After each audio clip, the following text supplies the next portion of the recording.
Hello there, and welcome back to the Joe HUG podcast. My name is Joe, and today I have with me Todd Henning. So who exactly are you?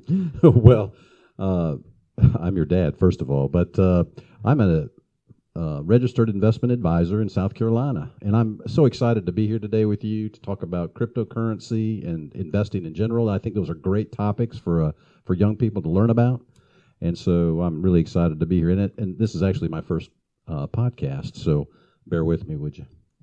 So, would you mind explaining what the heck you just said a little bit? Okay, I'd be happy to. I'm actually a registered investment advisor in South Carolina, and what that means is the state of South Carolina regulates how, what I can do, how I advertise, how I invest people's money, because I am responsible for investing other people's money, and that means I have to have a legal and a moral obligation to do what's in their best interest or what's best for them, and not look out for my own needs. So I have to be in tune with what the clients need. So, what exactly is your background in investing? Well, yes, thank you for asking. Yeah, a little bit about me. I started getting interested in investing in the 8th grade. We had a local broker in small town Iowa. I grew up in small town Iowa, and a local broker came to one of my social studies classes in 8th grade, and he talked about investing, and it really got me interested. And so I started a friendship with some of the brokers in town. There's really only one or two. It's a small town, and they were excited for me to be interested at such a young age. I went to a local college for some classes as I got a little bit older. You can't invest when you're 13, at least on your own, or 8th grade. And really until you're 18 can you open an account. So I had to get my dad interested in this too, and he wasn't interested in having me invest. So mostly I did education and worked and saved up money to when I turned 18 and graduated from high school in 1981. So that's how far back this is. I was really interested, and I went to University of Iowa for finance, and then I also graduated from the University of Houston with a master's degree. Okay, so you've been investing for a long time, so you've probably seen a lot. Is there anything interesting, like maybe like the 2008 crash that would interest you? Oh, yeah. Like I said, since 1981, I've been in investing, and so I've seen several things that really interested me, or maybe even applicable today. A couple of things was the 1987 stock market crash, so I lived through that and was an investor at that time. The dot-com bubble, which was from 1997 through most of 2000, and then the crash after 2000, lived through that. And then the next part was the 2006-2007 real estate bubble, and the crash that resulted in 2008 and 9, which was the Great Recession. Most of you young people probably know about at this point. So I've seen people panic for sure in different times. So I've never actually heard of the 1987 crash. This is actually the first time I've ever heard of it. Well, it was an interesting time because in one day, it was called Black Monday. It was in October of 1987, and the stock market went down 20% in one day. So it went down a good amount? That is a lot for one day. Most days you might have a 1% up or down, and most years you might have the market go up 5% or 10% or down 5 or 10%, but 20% in one day, well, had never happened and has never happened since. Okay. So there's a lot when it comes to investing. But how about we talk back sort of about cryptocurrencies and what your experience is with that? Yeah, let's talk about cryptocurrency. First, it might be good to do a definition. How about that? Okay, so what is cryptocurrency?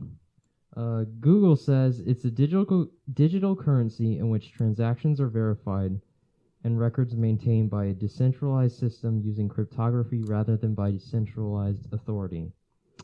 Yeah, that's I have no clue what that means. Yeah, that's a very Google definition. Yes, there's a lot in that actually, but you can go right past it. So I'm going to talk about three parts of what that definition says, and I'll really focus on the first two of them. So breaking that down a little bit, a digital currency, and everybody kind of knows what a currency is. That's the money you carry in your pocket, but there's also currency that's like credit card debt and those kinds of things that can kind of be considered currency as well. And so that's the first thing, how you buy things, buy and sell things is usually through currency. And then the second part, it talks about transactions that are secured, and that's where the crypto comes in, because the idea is you want money that's unhackable, and cryptocurrency uses computer code to create they're trying to be an unhackable currency. So the code is what keeps from the currency being hacked. It's not like there's like some official thing that says, hey, this can't be hacked. Correct. Right now, there's no government regulation on this, and there's no banks that hold cryptocurrency. That's the decentralized part. It's actually computer code that's out on computer software or in computer systems. It's housed there, and so the idea is that it's so distributed, decentralized, that it cannot be stolen, and that's the idea behind it. Now, there's debates on whether it can be, but that's the idea. So are these transactions actually separate from the government? Or yes, they're outside the government purview at the moment, and there's a lot of debate right now about how the government, U.S. government, Chinese government, all the governments across the world will either use this cryptocurrency or cryptocurrencies or regulate them, and how they will regulate them. And that's why it's a little unknown at this point. So it's unknown because it's sort of like, is it like just an iffy thing, or is it just like they don't want to invest in it? Well, it's kind of a thing that they're not sure whether it'll take off and be popular or not, or be useful in a practical sense. Oh, because we already have currencies, right? We have the dollar, we have pound, British pound, etc. Right. So, I know you're a bit of a Hawkeyes fan. So how does that team look? Well, we're getting off the topic there a little bit, but they're looking pretty good, actually. They're top 10 at least, and I know they're got sort of a weak offense right now, but hopefully they'll get it back together. But they certainly have a strong offense, and they have a good schedule coming up. So I think they're going to be strong this year. So that's good. So let me jump into how does this sort of investing in cryptocurrency is really different from other investing? Good question. If we have time, I'd like to talk a little bit about maybe a little bit of background on the cryptocurrency itself. Really quickly, I want to talk about the ease of transaction, and what I mean that is, I know you love guitars, and imagine that you have a guitar out in England that you want to buy right now. That person wants to be paid in British pounds. That's their currency, and you have in your bank dollars. Right. And so you have to somehow get them your dollars, translate that into British pounds so that he can get paid, and he'll send you the guitar. So that's how currency works today, and it's a little bit clunky because you have to go to your bank. The bank itself has to translate those dollars into British pounds. Their bank in Britain has to deposit either the dollars or the British pound, depending on which bank is doing the transaction.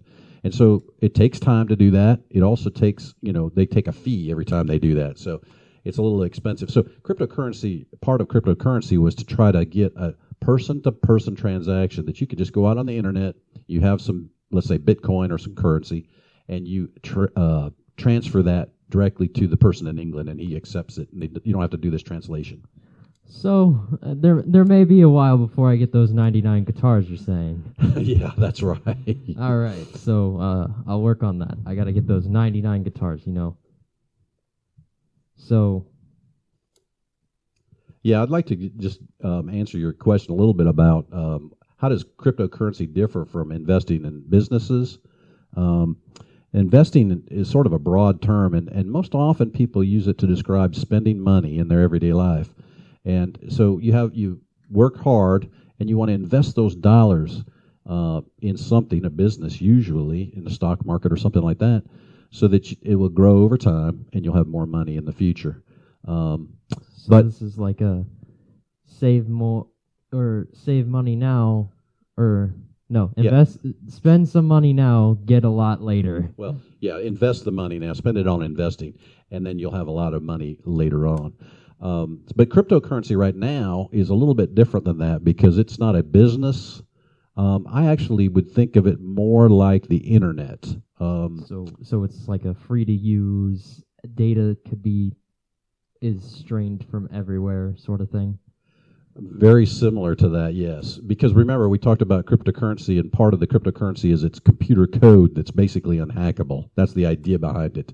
And that can be easily translated across the world or across people without banks being involved, without the government being involved. That's the part of the idea behind it. And so the reason I bring up the internet is because 25 years ago, the internet really was just beginning, and a lot of people didn't know what it was. And there were people that in the government, et cetera, that were using it, but and they had great ideas as to how the rest of the world was going to use this one day. But at that point in time, most of the homes didn't have a connection, et cetera. Yeah, like how today, basically, I use it for everything. That's right. School or phone or podcast related in general. Yeah, if you go back in time 25 years ago, that's how they were talking about the internet. They said the internet is going to change the world and change everything. And you can hear today cryptocurrencies, some people say the same thing about cryptocurrencies. It's going to change how finance is done for the world in the future. And that may be true, but we're not sure yet. Just like we weren't sure on the internet. Okay.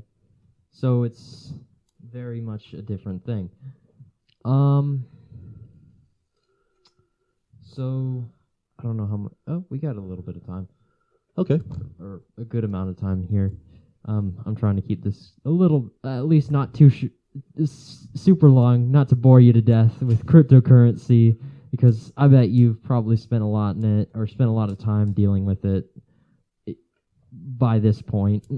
If you're young enough, you'll have done it. If you're not, you'll at least have heard about it. Well, I would think that most people under 18 do not have their own account, and probably it isn't. You probably don't have much money until you turn 20 or 21 or 22, and you have a job and have some money to invest in the cryptocurrency.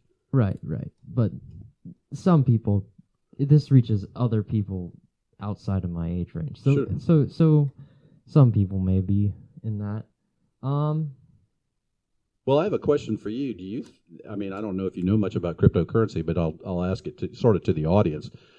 Well, how much do you think cryptocurrency is going to change buying and selling? Is it going to revolutionize the world, or is it something like it may impact, but there's not much going to really, revolutionary change happen? Can I say what I think? Yeah, go ahead. Well, I think the way that I've heard like teachers and other people who are older than me act, it makes it sound like it's this new thing, and it's actually going to hold and become bigger. And that's sort of what I've heard, and maybe that's not entirely true, but that's what I've heard. That's what I've thought of and heard from people around me. So yeah. Yeah, it could be a big thing, and that's why a lot of people are interested in it. In fact, that's why Bitcoin is one of cryptocurrencies, went from a few $100s just maybe a couple of years ago to where it's almost worth $50,000 today. Mm.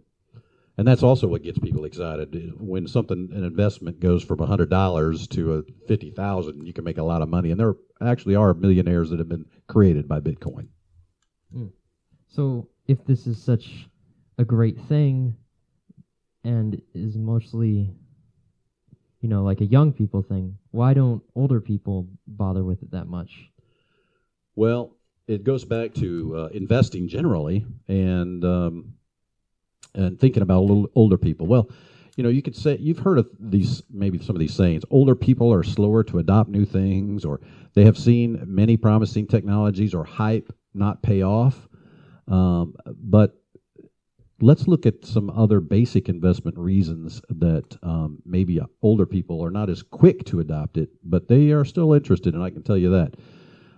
There's a couple of investing principles that I just want to let you know about. They're not all of them, but there's a couple. Invest in what you know. That's a very common phrase or saying. You need to invest in what you know, and older people won't know what cryptocurrency is.